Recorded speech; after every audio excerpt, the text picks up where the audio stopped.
రవి ప్రకాష్ సిలికానాంధ్ర ఆసుపత్రి Kuchipudi super speciality వైద్య సేవలు పూర్తిగా ఉచితం.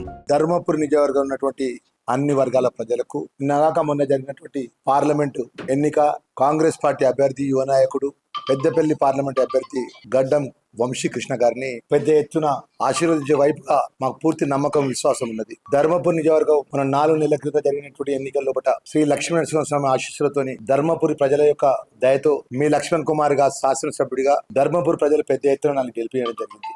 అదేవిధంగా పెద్దలు శ్రీధర్ బాబు గారు ప్రభుత్వ విప్గా నన్ను నియమించడం జరిగింది. ఈ 4 నెలల లోపల గౌరవ ముఖ్యమంత్రి గారు ఏదైతే సోనియా గాంధీ, రాహుల్ గాంధీ అసెంబ్లీ ఎన్నికల ప్రచారంలో భాగంగా 6 గ్యారంటీ పథకాల్లో 4 గ్యారంటీ పథకాలు అమలయ్యే విషయాన్ని కానీ మిగిలినటువంటి గ్యారంటీ పథకాల గురించి కూడా ప్రజలు ఎక్కడ పోయినా మమ్మల్ని ప్రచారంలో భాగంగా మమ్మల్ని అడగడం జరిగింది. మేము చెప్పినామా ప్రచారంలో, అమ్మ కొడుకు బిడ్డ వస్తే ఎంబడే నడవాలని నడుస్తారా, కొంచెం టైం పడుతుంది. రాష్ట్రంలో ప్రభుత్వ ఖజానా మొత్తం ఖాళీ చేసి పోయినటువంటి ప్రభుత్వం ప్రతినిధిగా ఉన్నటువంటి మాజీ ముఖ్యమంత్రి కేసీఆర్ గాని వారి ప్రభుత్వం అంతా 100% రాబోయే రోజుల్లో దశల వారీగా చెప్పినటువంటి గ్యారంటీ పథకాలు ఏదైతే ఇందిరమ్మ ఇండ్ల పథకం కానీ, చేయూత పింఛన్ కింద 2000 పింఛన్ 4000 రూపాయలు కానీ, అదేవిధంగా మహాలక్ష్మి పథకం కానీ ప్రతి మహిళా సోదరి అకౌంట్లో 2500. గత అనేక బహిరంగ సభలలో గౌరవ ముఖ్యమంత్రి గారు ఒక మాట చెప్పినాడు. ఆగస్టు 15వ తారీఖు లోపు తెలంగాణ ప్రజల యొక్క రైతుల యొక్క పూర్తి రుణమాఫీ ఏకకాలంలో చేస్తా అని చెప్పేసి నిర్మల్ వెళ్ళినప్పుడు బాసరల సరస్వతి అమ్మవారు ప్రమాణ పూర్తిగా దైవ సాక్షిగా ప్రమాణం చేసి రాష్ట్ర ముఖ్యమంత్రి గారు ప్రకటించడం జరిగింది. దీనిలో భాగంగా మాకు పూర్తి విశ్వాసం నమ్మకం ఏంటంటే 4 సంవత్సరాలు 8 నెలలు రాష్ట్ర ప్రజలు ఆశీర్వదించే అవకాశం ఇచ్చింది. రాష్ట్ర ముఖ్యమంత్రిగా గౌరవ రేవంత్ రెడ్డి గారికి ముఖ్యమంత్రిగా, శాసనసభ్యుడిగా ఈ ప్రాంత ప్రజలకు ప్రతినిధిగా నాకు అవకాశం ఇచ్చారు. ప్రజలు ఏంటంటే కాంగ్రెస్కు ఓటేస్తే రాబోయే కాలంలో మిగిలిన గ్యారెంటీ పథకాలు అడిగేటువంటి అవకాశం ఉంటుంది. మాకు ఇచ్చిన మాట ఈ ప్రాంతానికి సంబంధించిన సాగునీరు కానీ తాగునీరు కానీ స్వయాన రాష్ట్ర ముఖ్యమంత్రి గారు మొన్న రాజారాంపల్లిలో జరిగినటువంటి బహిరంగ సభలో పత్తిపాక రిజర్వాయర్ ఏర్పాటు చేసి ధర్మారం వెళ్ళేందుకు సాగునీరు కానీ, ధర్మపురి గోదావరిపై ఆధారపడి లిఫ్ట్ల ఆధునీకరణ చేసి ఈ ప్రాంతానికి సంబంధించిన ఏదో 2016 నుంచి మొదలైన 57 కోట్లతో మొదలైనటువంటి రోళ్లవాల్ ప్రాజెక్టు ఇప్పటివరకు పూర్తి కాలే. ఇప్పటికి 140 కోట్లయింది ఉన్నటి వరకు మన పోయిన ప్రభుత్వం, అయినా పూర్తి చేయలే.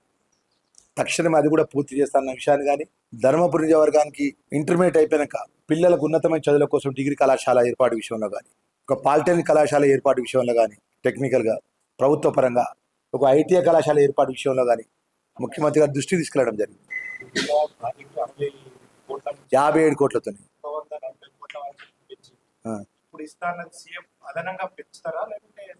అది ఏదైతే ఎక్కడైతే ఆగిపోయిన పనులకు నిధులు అవసరం ఉంటే నిధులు సమకరిస్తాం. తక్షణమే ఆ రూల్ పూర్తిగా కంప్లీట్ చేసి ప్రజలకు ఉపయోగపడే విధంగా సాగునీరు తీసుకొస్తాం. గత ప్రభుత్వంలో చేసిన పొరపాట్లు ఏదైతున్నాయో 2016లో మొదలుపెట్టిన ప్రాజెక్టు 2023 వరకు కూడా కంప్లీట్ చేయలేకపోయినా. ఎందుకు కంప్లీట్ చేయలేదు, దేనికి కంప్లీట్ చేయలేదు అదొక విచారణ జరిపిస్తుంది. దాని మీద ఎవరి నిర్లక్ష్యం వల్ల ఇంతవరకు డిలే జరిగిందని.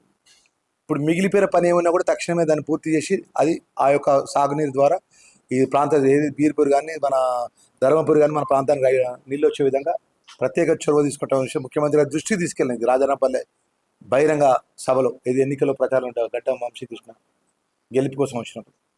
మరి అదేవిధంగా అనేక ఈ ధర్మపురి లక్ష్మీనరసింహ క్షేత్రము 500 కోట్ల రూపాయలు మీ అందరికీ తెలుసు, మీడియా మిత్రులందరికీ 2014లో స్వయాన మాజీ ముఖ్యమంత్రి గారు ప్రకటించారు. మన ధర్మపురి లక్ష్మీనరసింహ క్షేత్రానికి ఇప్పటివరకు ప్రభుత్వ పరంగా ₹1 కూడా రాలే. మరి ఇవన్నీ ఒకదాని తర్వాత ఒకటి యువ నాయకుడు పెద్దలు వెంకటస్వామి గారి యొక్క మాజీ కేంద్ర మంత్రి యొక్క మనవడు, మాజీ పార్లమెంట్ సభ్యులు, ప్రస్తుత గౌరవ సిన్నూరు శాసనసభ్యుడు తనయుడు, యువ నాయకుడు, నాకు తమ్ముడు లాంటి వాడు గడ్డం వంశీకృష్ణను మరి పెద్ద ఎత్తున ప్రజల మధ్య జరిగినటువంటి మద్దతు పలికిన విషయాన్ని పూర్తి నమ్మకం విశ్వాసంతో మేము ఉన్నాం.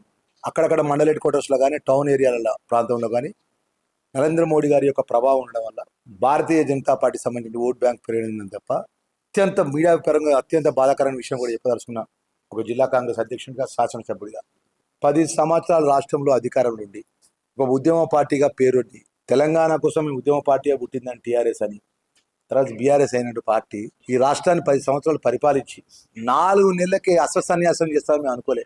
ఇక్కడ ఎమ్మెల్యేగా, ప్రభుత్వ విప్పుగా, మంత్రిగా, మొన్న పార్లమెంటు టీఆర్ఎస్ అభ్యర్థి మధ్యాహ్నం 2 గంటల తర్వాత ప్రతి పోలింగ్ బూత్ కాడ మీరు ఎవరైనా చూడండి టీఆర్ఎస్ బీఆర్ఎస్ కార్యకర్తలంతా కూడా బీజేపీ కోటేమన్నారు. ఎట్లా మేము గెలవం, కాంగ్రెస్ గెలవద్దు, ఇంత నిజమైన రాజకీయం అండి. ఒక ప్రజాస్వామ్య పద్ధతి ద్వారా ఎన్నికల్లో పోటీలో ఉండి ఒక విప్పుగా పనిచేసి మంత్రిగా పనిచేసి మేము చేసిన తప్పులు స్పీకర్ ఆన్ చేసి మైక్ ముంగట సెల్ ఫోన్ ఆన్ చేసి రాష్ట్ర ముఖ్యమంత్రి గారు రేవంత్ రెడ్డి గారు మాట్లాడిన మాటలు, రాహుల్ గాంధీ గారు మాట్లాడిన మాటలు ప్రజలకు వినిపించుకుంటూ ఆగర్భ శ్రీమంతుడు గనికార్మికుడి మధ్య పోటీ ఏమైంది?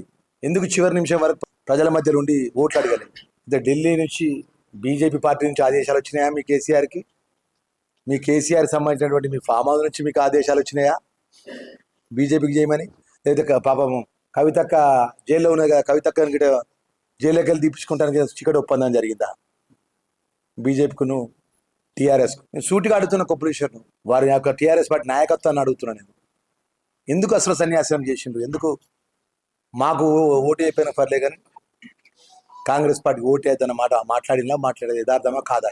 140 గ్రామాలు 269 పోలింగ్ బూత్ స్టేషన్ల బయట ఉన్నటువంటి టీఆర్ఎస్ పార్టీ కార్యకర్తలు నాయకులు, ఇది యొక్క ప్రజల యొక్క ధర్మపురి ప్రజలు డిసైడ్ చేసుకున్నారండి. ఈ కొప్పులీశ్వరు అనే ఈశ్వరుడు లోపల ఈశ్వరుడు బయటకు వచ్చిండు, బయట ఈశ్వరుడు అందరికి తెలిసిపోయింది. ఆయన ఏమనుకున్నాడంటే విపరీతమైన సానుభూతి వస్తుంది నాకు, నేను ఓడిపోయాను కదా, ప్రజలు నన్ను సానుభూతిని ఆశీర్వదిస్తారు. సానుభూతి ఎట్లా వస్తాయండి? ప్రజలతోనే మమేకమై ప్రజలతో నేరుగా ప్రజలకు మంచి చేసే పని ఆలోచన చేస్తే. మిల్లర్లు 45 కిలోలు 46 కిలోలు మిల్లర్లు రైతులను దోసుకుంటా అంటే ఒక్కరోజు మాట్లాడపోతుంది. ధర్మాకాండ సంబంధించిన ఒక రసీదు రైతుకి ఇప్పిపోతుంది. నేను గత 25 రోజుల నుంచి 3 రోజులకు ఒకసారి కలెక్టర్తో మాట్లాడండి. ఈరోజు 7:45 కూడా కలెక్టర్తో మాట్లాడండి, జిల్లా కలెక్టర్ గారితో.